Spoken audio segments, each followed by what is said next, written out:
As you know, the Meat Eater live tour is on April 23rd through May 5th. Chances are in a town near you. What you may not know is you can win tickets to each of these events just by going to a backcountry hunters and anglers pint night.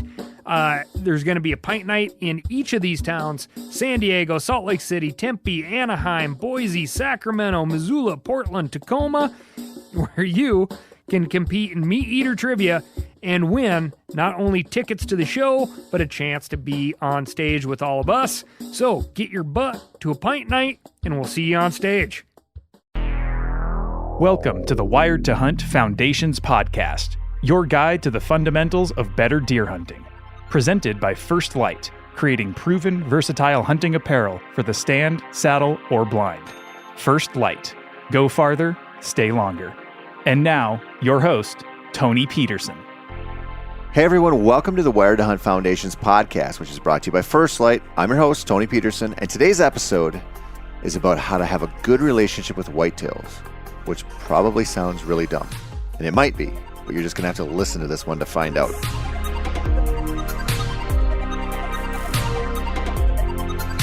If you haven't heard yet, it's Whitetail Week here at Meat Eater.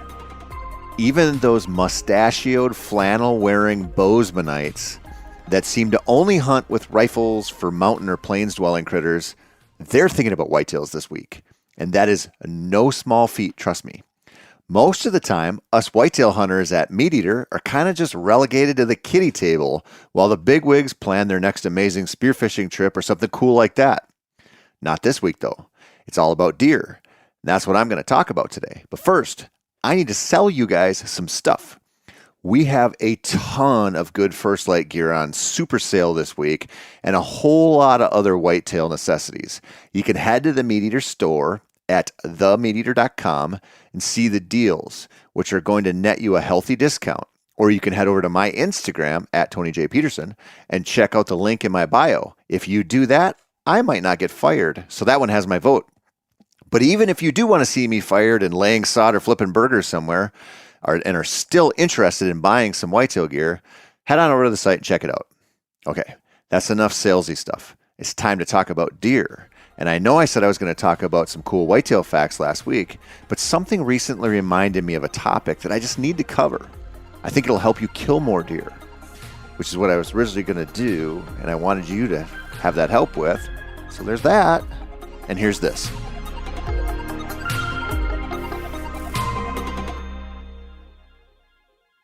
One of the reasons I hate being in the public eye is, well, dealing with the public. That's not a humble brag to let you know how famous I am. It's just the truth. I'm an introvert mostly, and I don't like talking to strangers. I guess in that way, I wasn't a great candidate to get into a white van with no windows promising free puppies when I was 8. No thank you, mister. I'm also not that great at relationships. Really, I kind of just suck as a person overall. But specifically on the relationship front, I learned something recently that has been kind of a revelation for me. You see, when we deal with friends and family and very low-level hunting celebrities, and we deal with our spouses, we are often looking for them to do something for us. Now, sure, there are selfless people out there who really only do things out of the goodness of their hearts, but most of us are looking for mutually beneficial arrangements with the people around us. That probably sounds worse than I mean it to. It's not that we're all quid pro quo transactionists. I mean, we aren't all politicians. So our desires are often more benign and innocent. Or so we think. There's a concept in relationships called covert contracts. This is a term coined by the author Dr. Robert Glover, who wrote the book No More Mr. Nice Guy. I'll explain what a covert contract is in a second, but let me first tell you what an overt contract is. This is a healthy agreement between two people that is, debated on, worked out, whatever, negotiated, and then they agree. An easy example would be if you would rather hold a police taser to your nuts than spend a minute with your in-laws. So you tell your wife that you'll do Thanksgiving with her lunatic family if she'll do Christmas with the perfect angels who raised you. If she agrees to those terms, that's an overt contract. Simple, right? It's a compromise where you both get something you want and you both sacrifice a little bit. Another overt contract would be if you meet someone who owns land that you want to hunt, like I did recently. Maybe the owner wants to hunt. Maybe they love venison, but he doesn't know what he's doing. So you agree to provide stands and safety harnesses, cameras, and a whole lot of know-how to the situation. He gets to learn about deer and deer hunting. He will likely get some venison, and you, or in this case me, gets a new place to hunt. Now, as long as everyone sticks with it, the deal is pretty simple and it's beneficial to all involved. The flip side of an overt contract is a covert contract. These are bad. This is when you make a deal with someone in your head and then get angry with them for not reading your mind and honoring the deal. Does that sound kind of nuts? It's not, because we all do it. Let me give you an example. My wife recently got mad at me for not replacing the sink in our kitchen. You might think, well, shoot, man, get that sink replaced since it's obviously broken or not functioning correctly. But I would say, hold on, Mr. Smarty Pants. The sink and the faucet and pretty much all parts of it work just fine. It looks good too, at least to my eye. But for whatever reason, I don't know, probably some past head trauma or maybe bad genes, my wife decided she wanted a new sink. She also decided she wanted me, the least handy guy you'll ever meet, to replace it. So she made a deal with me that I'd never agree to, and then got mad at me for not living up to it. Isn't that wacky? Well, I do that stuff to her too. It's a two-way street that makes marriage super fun, kids. A good thing about it, if there is that if you're aware that you make these covert contracts with people, you can stop. Or you can at least not get mad at them when they don't live up to an unspoken, invisible agreement that they had no clue existed. Acknowledging that will also make you a better communicator, which is awful important if you don't want some blonde suburb dweller with a weird new sink fetish to take half of your hunting land and maybe your new boat in a divorce. Covert contracts are bad in marriage and friendships, really all relationships. This applies to the relationships that we have with our favorite game animals too, like the, regal and majestic lemur. Just kidding. It's the Cape buffalo. Don't feel bad. I don't like myself either. Of course, it's the whitetail. We make deals with him all the time. And you know what that rat bastard often does? He breaks them. Then we get mad at him, and we become even worse hunters until we spiral so far down into the abyss of depression that we start thinking about doing something much easier that takes no skill at all, like golf.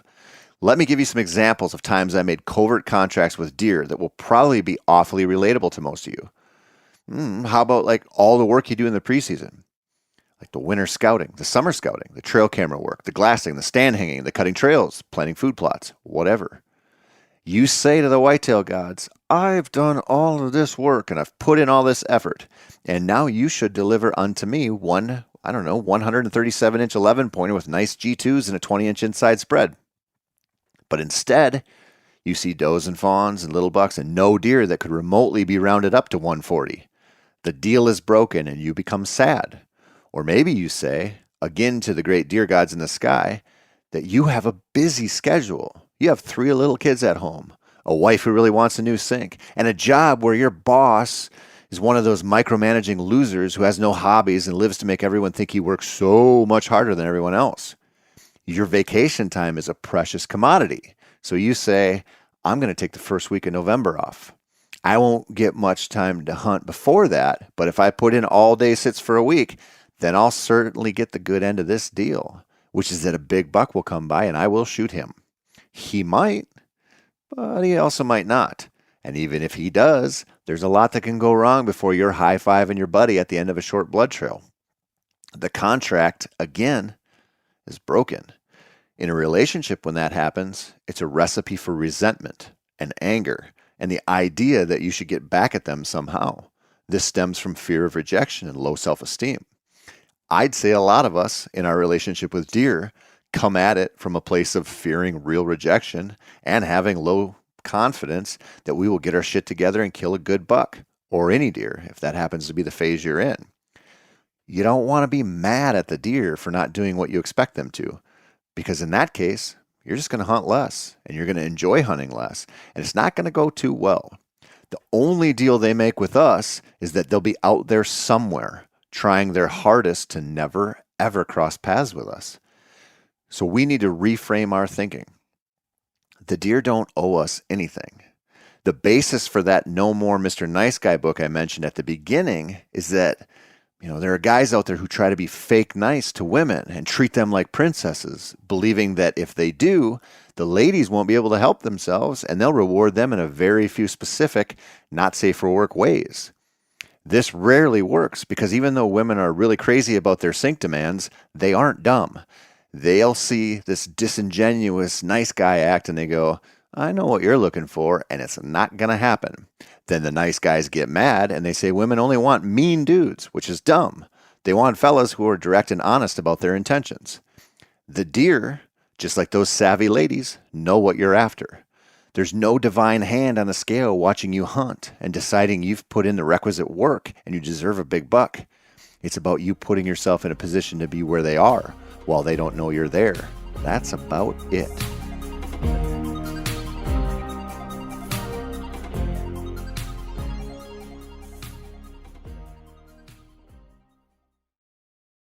As you know, the Meat Eater Live Tour is on April 23rd through May 5th. Chances are in a town near you. What you may not know is you can win tickets to each of these events just by going to a backcountry hunters and anglers pint night.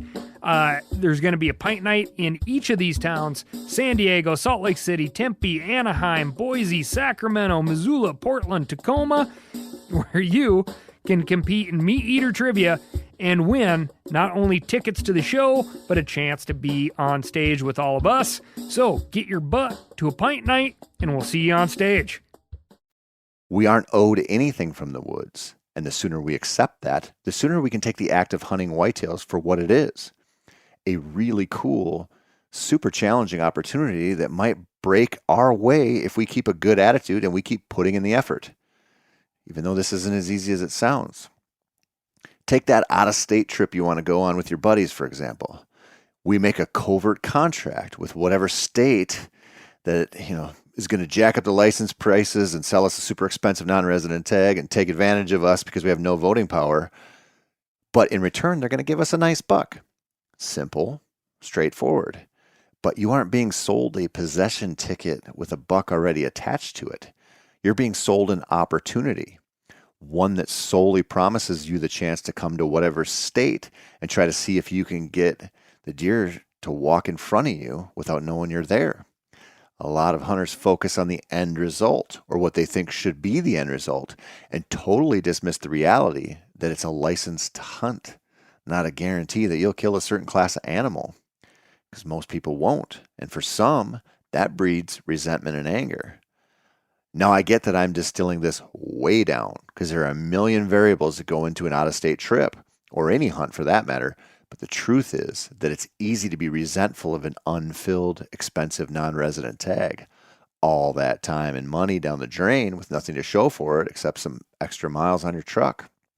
But that's a bad way to look at it, and it isn't going to help your cause if you ever decide to travel for whitetails or any other critter. Don't make a covert contract with a fish and game agency because they will let you down and they won't know. And I promise you this, they won't care because they don't make a deal that you'll kill an animal, only that you'll get to hunt. You've heard me say this a lot, but it bears repeating. Your attitude about hunting is important. It might be the most important aspect of the whole thing for many of us. Much of it involves just thinking about things a little bit differently. This is where hunting with newcomers can help you find a new equilibrium. When I hunt with my daughters, they are pretty interested in every animal that we see. They appreciate the newness of it all and the wonder of the woods. They really do. I don't, not as often as I should, and that's a problem. I've seen roughly 3 million squirrels doing squirrel things while sitting on stand. So it's not that interesting to me to see a squirrel, but to them it is. A doe walking into the other end of the field is, mildly interesting to me, but it's a big deal to them. They are interested and curious, and that's a good way to go about stuff. It's a hedge against resentment and bitterness, a sort of mind hack, if you will. If you go into the woods with a specific expectation about how things are going to go, you are almost always setting yourself up for disappointment. Unless you're on a stupid good property that no one else hunts, predictable positive outcomes are few and far between. Instead of looking at a sit where you blanked as being a total failure and a waste of time, ask yourself, why weren't they there? What does it mean? Or better yet, what can you learn from that big old goose egg of a sit? Did it reaffirm your suspicions that you've burned out a spot? Did you think they'd be eating soybeans, but clearly they're in the woods nomming on some acorns or something else? Where will you go tomorrow to redeem yourself?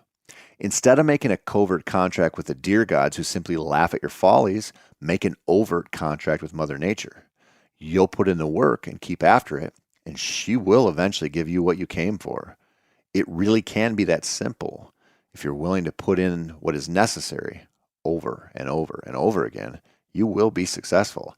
That might not mean you'll kill booners every year because let's be honest, if you're listening to this podcast, the 170 inchers are pretty safe from you. But you might kill a good one, or you might just have the season where you're around more deer than ever, where you go into the woods and see deer behavior and have those streaks where you know when you slip into the woods, you're going to be around deer. I don't think there's anything more fun than the anticipation of going in just knowing and believing in your heart of hearts that you're going to see a bunch of deer. In fact, it makes me feel a little bad for the people who have such good hunting that they see tons of deer every time they go, and they only get real excited when a buck they've named and watched for 7 years shows up. They'll never know what it's like to string together several clunkers where you'd actually pay to have a squirrel to watch, and then suddenly stumble into something where you see 5 or 6 in one sit. It's probably similar to what I hear happens when people get giardia and they ruin their skivvies with embarrassing frequency until they get the right meds and it clears up and they feel like the world is once again a loving and special place that is straight out of a diarrhea-free Disney movie. Real hunting is unpredictable, and that means it's going to break the wrong way a lot. But the wrong way is really in the eye of the beholder. Sure, it sucks to suck, but that's a temporary condition if you use those sits to figure something out and motivate yourself to keep going, to live up to your side of the contract. So do that. Make a deal with the whitetail gods or Mother Nature or whoever, and then stick to it. Now, they might flake out and leave you disappointed at the end of the season, but if you keep working on your end, the odds of them not delivering get lower and lower until it's almost, and I mean almost, a certainty that something good will happen and you'll get your chance. Also, I mean this with sincerity. Think about those covert contracts you've made with the folks you care about the most. They are a relationship killer and a fast track to misery for all involved.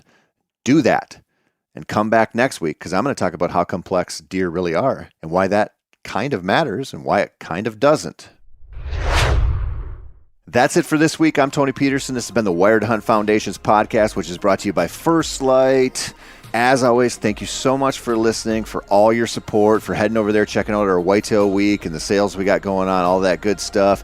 While you're there, if you want some more whitetail content or you want to watch some videos, listen to some podcasts, whatever, it's all there. Look around. You're going to find stuff that you didn't even know Meat Eater was producing.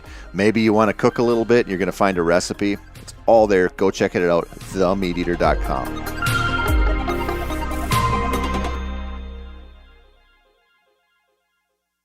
As you know, the Meat Eater live tour is on April 23rd through May 5th. Chances are in a town near you.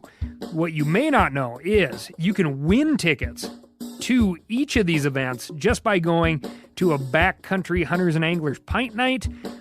There's going to be a pint night in each of these towns: San Diego, Salt Lake City, Tempe, Anaheim, Boise, Sacramento, Missoula, Portland, Tacoma, where you can compete in Meat Eater trivia and win not only tickets to the show, but a chance to be on stage with all of us. So get your butt to a pint night, and we'll see you on stage.